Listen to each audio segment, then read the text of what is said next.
Thank you so much for coming to the Patman information session. We're really excited that you're here. If you haven't yet signed in, you can go ahead and scan the QR code, or there's a little sheet on the table to sign in. All right. My name is Lee Edelblue. I'm the Senior Program Coordinator for the Hart Leadership Program, which means that I run the Patman Political Engagement Project. So you will be working with me throughout your application process and throughout the spring semester if you are accepted. Continue your work with Patman. We also have with us today Meg Biddle. Yes, hi, I'm Meg. I am the Assistant Director of Policy for Politics, and we provide programming for students during the fall semester for the Patman Fellows. And then we also have 3 students with us who are current Patman Fellows. So if you guys want to introduce yourselves, just briefly. Okay, I'm Anastasia. I guess we're all seniors, but I'm a public policy major, and I have a minor in African and African American Studies and a certificate in markets and management studies. This summer, my project, I was volunteering in Uganda doing some work with microfinance. Hi, I'm Sophia. I'm majoring in political science and psychology. This summer I was working at an immigration advocacy nonprofit, specifically in their legal clinics. So I was helping a lot of low-income immigrants around the community on the pathway to citizenship. So filling out green card applications, helping them get their citizenship, and yeah, I was just really experiencing the nonprofit sector. Hey guys, I'm Ranjan. I'm a senior studying economics and public policy with the journalism minor. And this summer I was working at the North Carolina Senate, interning for a state senator. Awesome. All right, so what we're going to talk about this evening is starting with what is Patman. We'll then run through the components of the Patman year, and then talk a little bit about what's on the application. And then the good stuff is the student panel Q&A, so you get to ask these folks all about their experiences. So to start out with, what is Patman? The Patman program aims to shape Duke undergrads for reflective and ethical political leadership. So we do this through a spring course, through reflective practice, a strong community of peers, and funding for your summer internship or senior thesis research. The goal of the program is to inspire, cultivate, and prepare future leaders in democracy. The Patman program was funded by Corinne Patman and her family. And Corinne had a really strong desire to see underrepresented groups have more access and engagement in political leadership. So that's kind of our history. Yeah, more meaningful participation and contribution to inclusive political representation at all levels. So who are Patman Fellows? They are juniors, current juniors from any major. The Patman Fellows are interested in democracy and political leadership. They are open to thinking deeply and challenging assumptions. And they are conducting a policy-centered summer internship or senior thesis research. So the summer funding can be used for either internship or thesis research.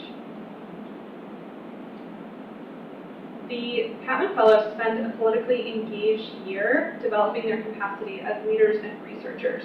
And so there's different components that go into this, starting with the Spring Gateway course. This is a graduate level course, 564, taught by Professor Suzanne Katzenstein. And I think Sophia wanted to share the words about it. Oh yeah, no, I can definitely talk about it. I really enjoyed the class. So like I said, I'm a political science major, so it was really kind of cool to really be in the pub realm a little bit.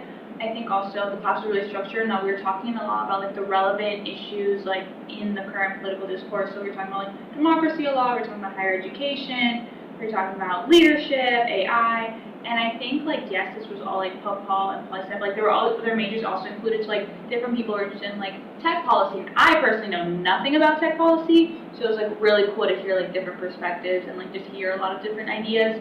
And it was very discussion based, so we were all kind of inputting what we thought. I really enjoyed it. I learned a lot from my peers. Another really important part of the course that I really liked was we worked with a community partner. So and we created a policy memo with them. So I was and my team members, we were working with Durham local community government, and we were trying to figure out how to solve food insecurity. And so they were promoting a right to food resolution for the city council, which is basically like they sent out this resolution that Durham residents have a right to food, and it's just kind of a way to lower like food insecurity. And so I had never done work in that kind of area before, which was really cool. So I got to experience some new work. I was interviewing a lot of like stakeholders and like nonprofit leaders. So that was also really cool, and I like to work with the community.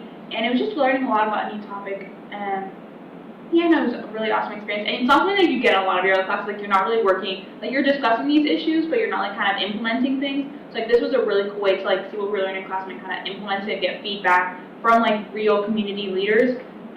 So yeah, that was also a really important part of the course that I really, really liked. What was the balance between the work you did with community partners and then what did like the day-to-day class look like? Honestly, I would say that it was pretty 50-50 in my opinion. Like we had readings for every class, but on the side we were also working with the like the community leaders. So it wasn't anything like too overwhelming. Like if anything we needed a break, like some of our class time would be dedicated to writing the research proposal, but we also had to dedicate some class time to like interviews or like outside of class like interviews and like write the paper and all of that and research. So I would say that it was pretty like 50. You got a good like you got a good balance between the both. Is there anything either of you wanted to share about the class? No, I think she covered it, but I think it is great the value of having a seminar-based class that's like 12 to 13 students who are all pretty like-minded and want to do similar political leadership things, and that just made for fun, engaging conversation. And even though it was like a 2.5-hour class, that makes it fun when you have people who are really engaged in it. Yeah, I would just reiterate that also what Sophia said about the cool thing about Patman is that people from any discipline can apply. So we had, like she said, like tech policy experts, which is like, sometimes it was like, is one here or not here, but I really feel like I learned so much. And there was, one kid was really into environmental stuff and conservation. So just like everyone kind of has their niche, and so you learn so much just by hearing people's perspectives, because maybe one day we would be talking about, democracy or law or like something completely you would think unrelated, and then someone would hop in and give their perspective through like the tech lens, or like if we thought about this, thinking about AI or the environment. So it kind of crept into every conversation, which was really interesting. I think also on the last thing you were saying, Sophia, Dr. Katzenstein is really receptive to like how the class is feeling. So while it is kind of like a 50-50 split, at least after you get your community partners doing your research and your project and then like normal class content, if it's feeling too overwhelming, sometimes they will bleed into each other. Like our second paper, everyone was really overwhelmed because it was right at the height of our community projects, but we also had to be writing this like unrelated paper with course content, and she said, okay, well, sensing that, let's just have people submit like a section that they've written for their community partner as their paper for the class. And so sometimes there's crossover there that makes it a lot more manageable. Yeah, she was very willing to work with us and like hear our needs, and like was very receptive to feedback. Thank you guys for sharing that. Another component of the Patman year in the spring is one-on-one mentorship meetings with me. So this is a time to chat about your research questions, your internship search, maybe monthly throughout that spring semester. And it's an opportunity also to engage in reflective practice ahead of the summer. So I don't know if any of you want to share a little bit about that. Yeah, no, this was great. I'm not just saying this because Leah's right here. But for context, my first 2 summers, I did like Duke-oriented things like Fast Connections and Duke Engage. So this was my first time actually kind of applying individually for like a summer internship on that cycle. So that process was very new to me. So the monthly meetings with Lee helped a lot. So basically we come in and we started pretty early in the semester. And I kind of told her what my interests were, and I knew I wanted to be in government of some sort. And so initially I was very like DC focused, and I wanted to do that, but obviously there were a lot of circumstances over the spring that decreased the amount of availabilities in DC for jobs. And look, to be honest, I didn't get my internship until May or like late April, so it was like very late in the cycle, but Lee was very helpful in continuing to be supportive and finding opportunities for me to apply. And so that was helpful, and it made it not as stressful as it could have been, especially because, I got the placement as late as I did. But yeah, they were very, very nice sessions. Which was also very typical for this year. Right, yeah, I think a lot of people, This was a great had year. late internships. think that's also the benefit of like having such a tight community. I remember it was like our final dinner. We like went out to like a nice restaurant downtown, kind of as like a closing thing. And mind you, like the class had already finished, like LVOC had already finished, and we were talking about our plans for the summer. We like run around the table, and like so many people were like, I'm actually still waiting to hear back. And it's like we could all kind of share that feeling together, and no one felt like they were alone in the process because we were all going through it together, and we all landed on our feet, and we all had incredible Exactly. So it'll work out. Yeah. All right, so the summer experience, there's kind of two tracks available for you. The first is a more classic summer internship that is policy focused. It must be policy centered within nonpartisan organizations, or you can work with local governments, but you cannot work on election campaigns. So there's a list of things that is what's allowed: think tanks, local, state, federal, tribal governments, political engagement networks, voting initiatives, redistricting, all of that is fine. It's important to note that we don't allow internships to be with lobbying groups or consulting firms, or, well, lobbying is a gray area, it just kind of depends case by case, but some lobbying, no consulting, and no election campaign. The other option is honors thesis research. Whether you are pub call or coming from a different major, you are entitled to use your Patman stipend over the summer to support your research. And that looks different depending on which kind of track you're coming from as far as your major, but definitely an option. Okay, and then another piece of the summer experience is writing letters home. So this is a kind of staple of Hart Leadership Program. These are reflective letters to a faculty member, in this case it's to Professor Katzenstein, where you're engaging in small moment reflection about what you're experiencing. It can be about your work, or it can be about living in DC for the first time, or what, you know, working with your mentor has made you think about your own career path. So yeah, I'd love to hear if you guys wanted to share anything about those letters and what they meant to you. Yeah, I can go ahead. Wait, did you want? Oh no, I can go ahead and get started. Sorry. They were actually very helpful for me. So my first 2 weeks at my internship were actually very difficult because it's just like I was at a nonprofit, and so like the work was very like intense, and like it was just very like fast paced, and so I wasn't used to it, and I was just like in desperate need of advice. And so the letters home, and Professor Katzenstein was just awesome giving me advice and kind of like reminding me to like kind of have a positive mindset, and just like giving me different ways to approach the issues that I was dealing with. And honestly, like I reflected and used the solution that she gave me in her responses, and they were really helpful in making sure that the rest of my internship went a lot more smoothly. So I would definitely say that I benefited a lot from the letters back home. Yeah, I'd agree. I think, like Dr. Katzenstein, you'd be amazed at how much she can relate to personally. Just I feel like she's lived so many like different lives, because I was volunteering in rural Uganda, so there's a lot of complex positionality that comes in there, especially I was not only helping out doing more like data program evaluation for this microfinance NGO, but also like teaching at the school with young children and like interviewing people and being very integrated in the community. And a lot of tough emotions came up with that, and so being able to write back to her and then get responses back, because she did a year of Fulbright in India and like had a lot of similar experiences, was really helpful to see how she kind of dealt with that. But that wasn't just my case. Like she also like has a law degree, and so I have some friends who were working at like law firms and stuff like that, and they were struggling with like, is this really what I want to do? Like, how do I want to use a law degree? That kind of stuff. And she could flip on a dime and give them super helpful advice based on her personal experience too. So I feel like no matter what you do, the letters, the responses will be helpful, but also just like the process of writing them and reflecting on what's happening and how you feel about it is helpful for you to make sense of things as they're happening and not like combust with everything inside, but also just like very instrumentally, like now, like looking forward, applying to jobs or research grants and what comes next, having done that reflective work of like, where do I want to go in my life? I have so much more direction. I'm not just like applying to anything I'm like eligible for. Like I know where I want to go, and I have the experience to guide me. Also, just like writing those things and reflecting on them, you can identify formative experiences, which can then be used for future applications, maybe if it's. Thanks.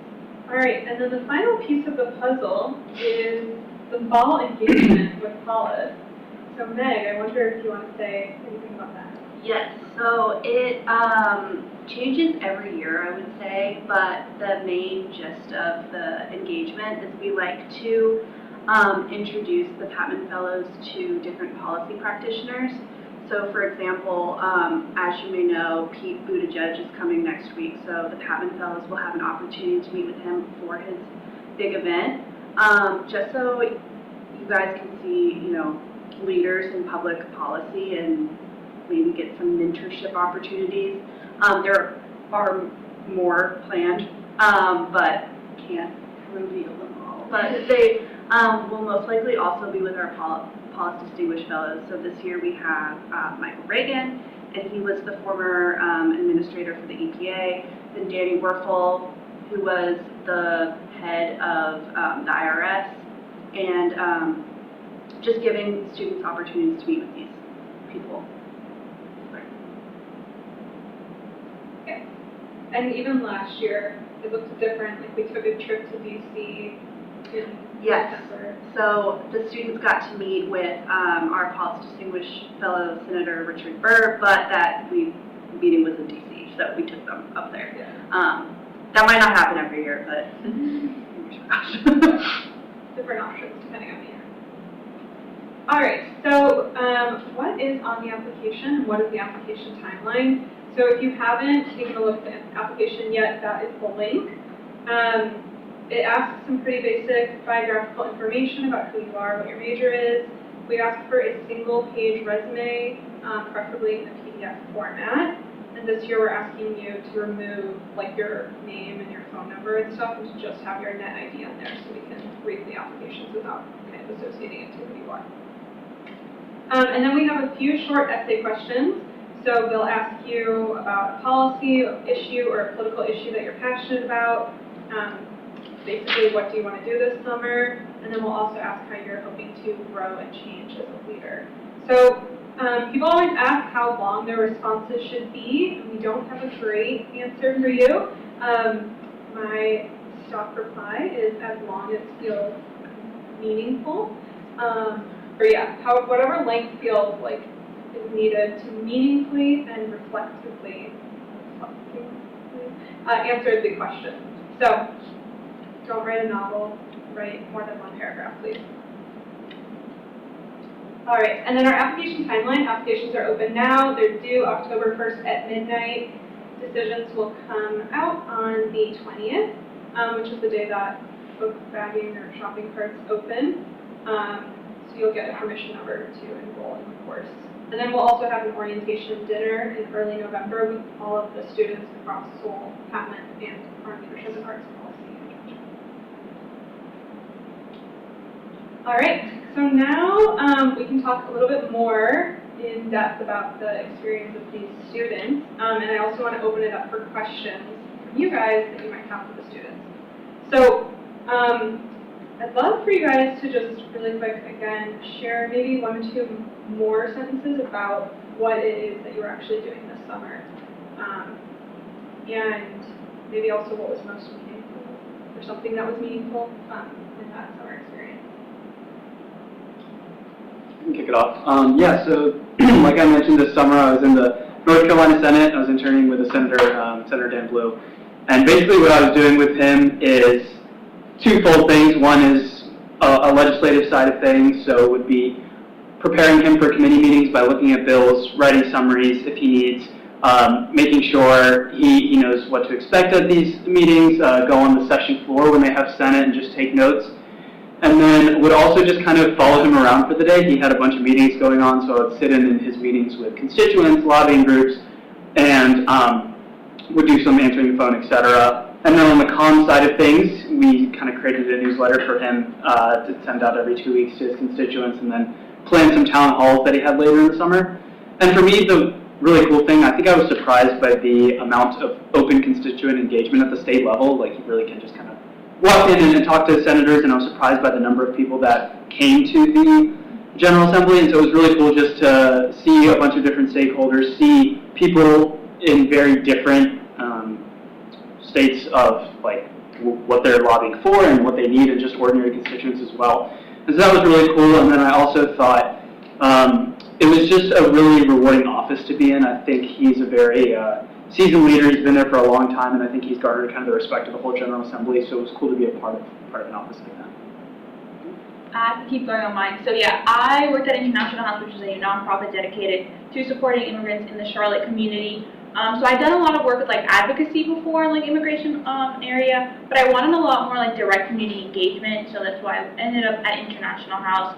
And so I honestly did so much because it was a nonprofit and there was so much need and not a lot of resources. So I was honestly doing a lot, which is great. I love the experience towards the end of it because I got to have such a hands-on experience.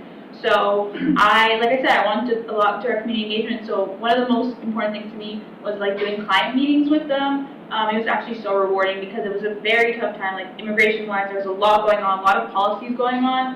And so just meeting with clients and being like really grateful for the work that you're doing and just being like, or like I remember one time I translated like a green card interview and then she came out and she like hugged me because she got it and I was like, oh my god, I'm so happy that I could help you. So it was really nice. And when like there's so much disappointment and so much pain in the immigration process, to see like these moments of joy and like helping people get there, I really, really appreciate that. It was very meaningful for me. I also think it was really awesome to work in the nonprofit sector. I hadn't really worked in that before, so getting that experience, seeing if that's what I wanted for a career was really important to me as well. The community was also really good. I'm trying to think what else I did. It was just a very like hands-on experience where I got to really learn a lot about the legal expertise and a lot of like legal realm and immigration law. It was definitely a wonderful experience. Yeah, I had a little bit of a similar experience. I feel like, yeah, just like nonprofits, especially right now, you kind of have to wear a lot of different hats and to be able to identify the needs and then fill them, not necessarily be told like, oh, do this, do that. I guess like maybe the first thing I'll say is like, I don't want to confuse people, but I do want you to know that it's an option to do both paths. So I was doing a senior thesis and an internship, and it wasn't overwhelming to me because I divided my time over summer between them, I feel like, in a way that made sense, and it was important for me to do that because my thesis was very related to the work that I ended up doing, but I didn't want to just be doing like statistical, like theoretical stuff behind a computer. Like I wanted to actually go out and see like how I could apply this in the real world and see what it means and where these numbers are coming from, that kind of thing. With that being said, yeah, I pretty much already said it, but the main thing I was doing was impact analysis for the Women's Microfinance Initiative. They give small amounts of capital to women in rural Uganda to start businesses, and I was doing data entry from a bunch of surveys from borrowers, and then analyzing that and typing it up, summarizing it in program evaluation, sending it off to donors, which is really important right now because all the nonprofits are missing their funding. And I was also making an impact video, so for that we were going around and seeing women at their markets and seeing them in their stalls and their vendors and the businesses that they built and asking them about the changes that they've seen since the loan, what they sell, how much they sell, the logistics of it all, and also like challenges that they're facing. Is there anything that WMI organization could be doing better? Like what are things that could be improved and suggestions? And that's something that I really liked about that organization is they were very responsive. Like it was kind of a grassroots. Most of the leadership, actually all the leadership at this branch was local.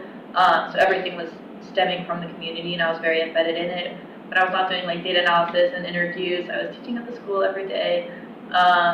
Also because it's like a wear different hats, there was like a NGO that was also like short-staffed. They had lost a bunch of funding from the US and they were like a public health type of thing. And they had village health teams that would go out and promote like health initiatives in these different villages. And they have like 2 per village. And they had lost one of them, and so their capacity was like completely down. And so like on some days, like on weekends, I would go out into the field with like this medical professional, and I'm like, I know nothing about medicine, and I'm helping conduct like these sanitation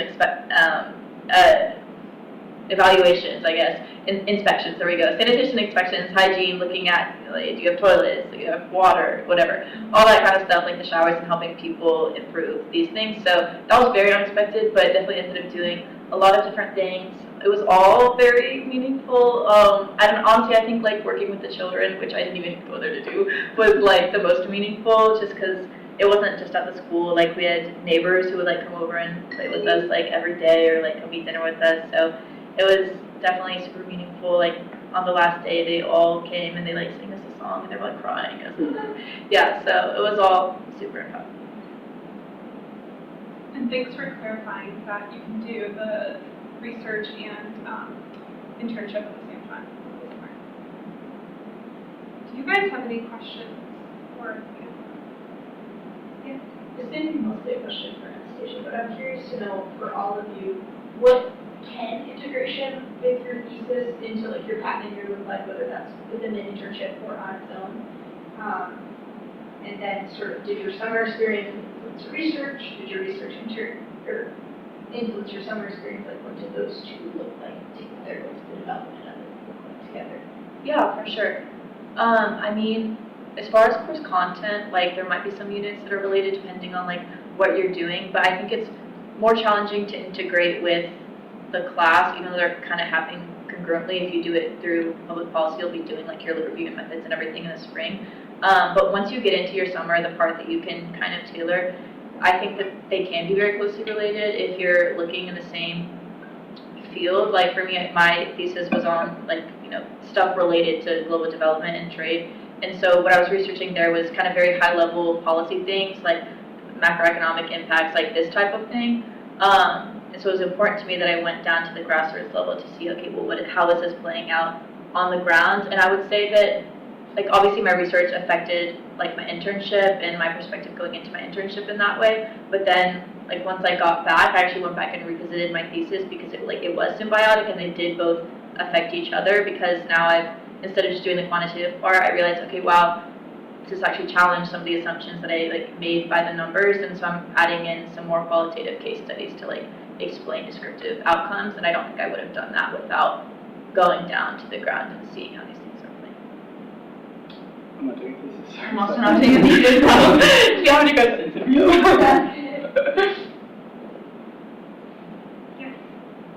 Hi. I'm curious about kind of like when you were applying, what type of policy and scale you were kind of thinking about when you first kind of applied to Patman, and how that kind of changed, obviously with spring events, but also as you were looking forward. I'm going to repeat the question for the mic. Yeah. So you're asking, how did what they were thinking about when they were applying to Patman change when they were actually looking for the internship? So what did you kind of want to do, and did you end up doing that? Yeah, I think, at least for me, I kind of like I mentioned, I knew I wanted to do something in government, but I really didn't know the extent to what the opportunities available were. And so I had a really big picture kind of idea going in that I wanted to do something like that. And so I applied to a bunch of like House committees and stuff like that in DC, and like representatives and things like that. But then aside from that, not directly in government, I applied to some like think tanks and stuff like that. And to be honest, I like got a bunch of no's, right? And so as you get that going through the spring, it's like, okay, where else can I think about? And for some reason, I wasn't thinking fully into state, and I was like, wait, I think there's a bunch of state opportunities here. So I did apply to some governor office, city of Raleigh, and North Carolina General Assembly, and it kind of worked out from there. But I think you'd be surprised about how many like different opportunities and groups are working within government aside from actual like government itself. And so Lee helped with that, and she gave a bunch of different options and looked at my cover letter and resume and stuff like that, and kind of thought where previous fellows have been. And I also had a pretty heavy media background and like journalism background, and so I was also debating possibly doing something with like media and government and the intersection between those two. And so both of those things were things I looked at. Yeah, no, likewise. I had a very kind of similar journey. So I knew I wanted to do something with immigration. The ideal I wanted to start was in DC and doing some part with like a nonprofit there or working with a think tank there. It didn't end up working out. So I think with this program, it was like, okay, looking at other cities. So I feel like I was very narrow-minded. Okay, DC is the way to go. DC is government. Like, gotta go there. Didn't go there. And it was great. So I started looking at other cities that perhaps like had this need and had this niche that I wanted to fill. And it was very helpful. Leads was like, oh, like look into these cities. Like look into these organizations. Maybe expand your own, like nonprofit, but like maybe expand like what kind of nonprofits you're looking into, which was very helpful because I felt like I was very like pigeonholed into this one idea, like what I wanted to do, and it was just like very complex, and it was just not working out. So then I switched gears, and it ended up I had a very fulfilling experience in a completely different city that I never imagined. I never thought I'd be in Charlotte, and I ended up loving the city, loving the community that I was in. So yeah, definitely there's a process of change. Like as you hear like feedback, as you get like different offers, you end up changing your path, and it's like ended up being for me the better. Yeah, I mean, similar experience. I had worked in DC the summer before with a federal agency, and I had really enjoyed that and the programs I was working on, so I was hoping to go back, maybe like different agency, but when I started applying, the places that would make sense for me to apply, like USA, just like abolished. Like these things were just not opportunities, and that also had like ripple effects, and so because of that, but also honestly because of my experience in the Patman spring working with like a nonprofit community partner, my head was thinking, okay, well, you can make change in more ways than just like the big systemic like policy level in DC. And like, I mean, at least in my experience, like often you can have a bigger impact if you just go and volunteer on the ground and do some good there. So I definitely started looking at like the question of scale, but it got much smaller. I started looking at small communities, small nonprofits. I think the public sector is much bigger than the government, and especially the federal government. So yeah, I just looked more narrowly and considered the nonprofit realm. I'm so glad. And I said this, but just please, please, please don't get discouraged by no's, because you're going to get so many of them, and that's like, so normal. And a lot of ghosts, and, like yeah, a lot of ghosts. I feel like I got more no ghosts than response, those, to be honest. yeah. And like, that's just how it is, but please don't be discouraged if you can take one thing away from what I said. Yeah. Also, I think for all three of you, what you wrote about in your application is what you ended up doing on, the same topic, but maybe different than you expected. So, kudos to you for being open-minded and like willing to try new things. Any other questions? Yeah. I would assume, unless you're doing, both, is it generally expected that this is, internship or research a full-time commitment? Yeah, so the expectation is that you do a full-time experience for 8 weeks over the summer. If it's senior thesis research, people are typically doing that part-time over the whole summer, but the hours end up being about the same.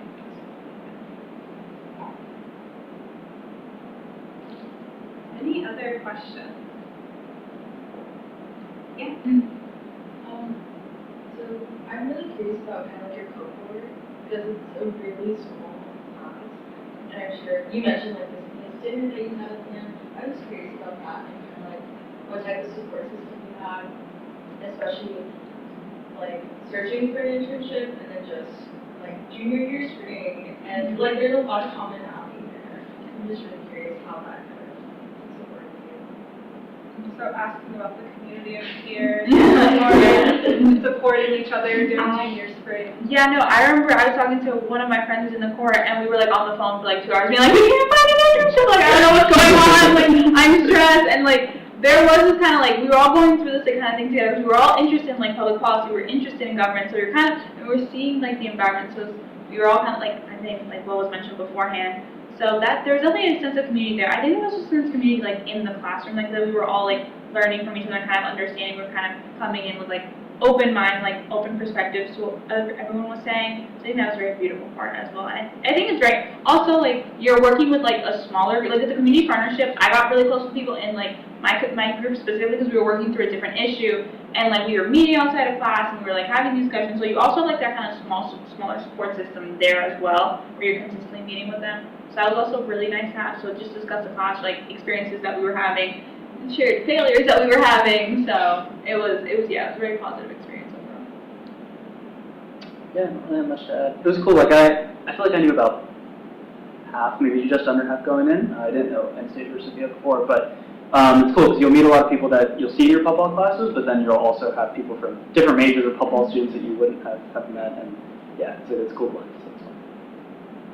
I would also say, like, I mentioned before about how everyone kind of has their niche, like, topic area, and there's, like, a wide array of backgrounds and interests represented in that way. There's also, like, a wide political spectrum, and I feel like sometimes, especially in Stanford, like, we have these massive lectures, and especially, like, there's one class that's about, like, ethics, like, value choice in politics, you all have to take it, and like, there could be some hot takes, but because it's like a huge class, and if people do choose to participate, they're usually going to say like something that lasts like 2 seconds, and you'll be like, oh, like, that was a wild thing to say. Like in this environment, like you get to hear those takes and also like the 2 minutes of rationale behind them, or like, you know, like the 3 minutes of lived experience that brought them to this point. And I think that was also like in the small groups and like even how we engaged advising our community partner and like what the best path forward would be. Like our different kind of political ideologies and backgrounds even showed through that. And I think that I gained like a better understanding of like people who have political beliefs that are different than mine and like why that may be and how to still engage with them constructively to benefit like this community partner. You know, Paul's focuses a lot on civil discourse, and that has been like something that we are trying to engage in through Patman and through the class by having lots of different viewpoints represented and being able to actively engage in dialogue with them. Yeah. Oh yeah. This might just be a question for you, but when you guys are reading through like applications, is there anything that is helpful or like to stand out or like I don't know, what are you? Yeah. So what is standing out on an application? I think we are just looking for people who are really thoughtful and engaging the questions. It's pretty obvious when we're reading through an application who wrote it like in 20 minutes the night before and who actually thought about those questions. So that's what I'm looking for. It's just like curiosity, passion, interest, reflectiveness. Do you have anything you're looking for? Maybe not. We don't want students to feel like they have all the answers and that they want to do this specific thing and be very like narrow-minded because life, you know, as they know. So students that are wanting to learn, want mentorship, just, you know, don't have all the answers but are hoping that this can help them kind of close out their Duke experience. Yeah. All right. Any last questions? If any other questions do come up, you can always email me or set up office hours. There's my email address on the screen. And then applications close on October 1st at midnight, so just over 2 weeks away, or 2 weeks and a couple hours. Yeah, really grateful that you guys came out tonight and excited to read your application.